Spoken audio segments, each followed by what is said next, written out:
Now to a story about hope and one nun's mission to change lives. Sister Teresa Fitzgerald, who is affectionately known as Sister Tesa, is a sister of St. Joseph of Brentwood. She has spent the last 26 years as the founding executive director of Our Children. It's a nonprofit program based in Queens, the organization helping women who were once incarcerated and their children. It also provides permanent and temporary housing for more than 70 families. Sister Tesa was recognized by the White House last year. After reading a piece in the New York Times, I decided to take a closer look at the organization for myself. We visited her organization in Long Island City, and I spoke with her earlier today. Thank you so much for the time. I appreciate it. You're welcome. Good to be here. Well, you wouldn't be here and we wouldn't be talking about this story if 27 years ago your journey didn't start by answering a call from a Sister Roulet. Talk about what that open call was for and how it got you to on the path that you find yourself today on. Sure, that's a wonderful memory for me. Sister Elaine Roulet is also my community, a sister of St. Joseph, and she was doing extensive work inside Bedford Hills Correctional. She was the real pioneer, visionary for creating children's focused programs for the mothers inside the prison. She sent a notice out to the community for sisters who would be interested in opening up a home for children whose mothers were in prison. And I was very happily in the world of education, but I was really struck by the letter, and something in my heart and soul said go to see what's happening with these children, because I couldn't imagine being separated from my mother in that way. So out of curiosity and a lot of other spirit directions, I went to the meeting, and I went to the second and the third. And at the end of the third meeting, Sister Elaine very simply said, only if you're really interested in doing this, come back to the fourth meeting. So I really reflected, prayed, and decided that I would indeed really do this with the group of 3 or 4 other sisters from my community. And that's really what happened.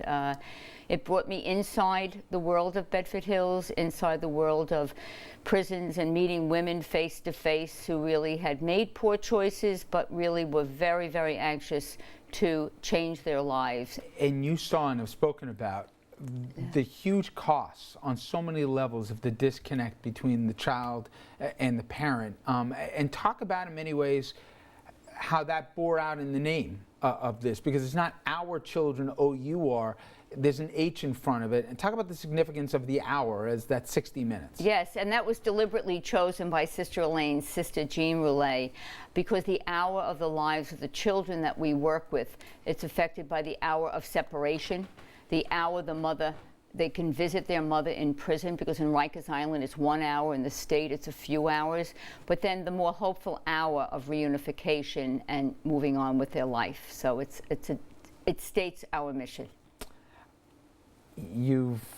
Many people may have heard part of this story. The Times wrote a great piece on it, the Wall Street Journal. You were honored by the White House last year. But having seen your operation, one of the things that struck me is this is not just a giant kumbaya moment. There are expectations, there's rules, there's second chances, and sometimes third chances, but you don't just extend your hand without expecting them to grab it and take the opportunity that's given here and to really, make the most of it and talk about that, because people use the word tough and associated with you, and they mean it as a compliment, because you can't do this if people don't get, I guess, the structure that they never had, right? That's right. It's very important when we welcome women into our homes and into our hearts, we have expectations that they are very serious about doing the hard things, making the sacrifices that will help them put their pieces of their lives together. So we have case managements on staff, a wonderful supportive group, but really demand that they, start out in the house doing the things that needed to be done, the chores, learning how to take care of their children, learning how to take care of their chances of cooking and cleaning and doing all those things, and then also showing up at a certain time to the Working Women's Program, making sure their children get a daycare at times. And for many of them, that's a hard learning, because structure maybe have been the prison system, but that's not internalized, that's external. So they need to internalize a structure that they know is healthy and is productive for them. And if they're not ready to do that, and everyone isn't ready to do it, then we have to ask them to move on. We're going to introduce our audience to Ms. Pinkney, an amazing woman here and a huge part of your organization. And she's going to share her story about how literally you fished her out of a crack house. And she said it herself. It didn't take the first time, second time, but she got there. And if you want a poster child of how this thing can work, I think she'd be it. But put a face on it for the audience. Who are these women? They're black, they're white, they're Hispanic. They have one thing in common, though, that they've had a hard life before they ever come to you, right? Yeah, they're women of all colors, creeds, backgrounds, but for the most part, they've come from families where there really wasn't a good, healthy, nurturing family life, and they say that themselves, and their stories have to be respected, each woman's story, but the commonality is that their lives were really just open-ended, and nobody really cared for if they went to school. That's a common denominator, the poor education, and then that got them into the streets because they had nothing else to do.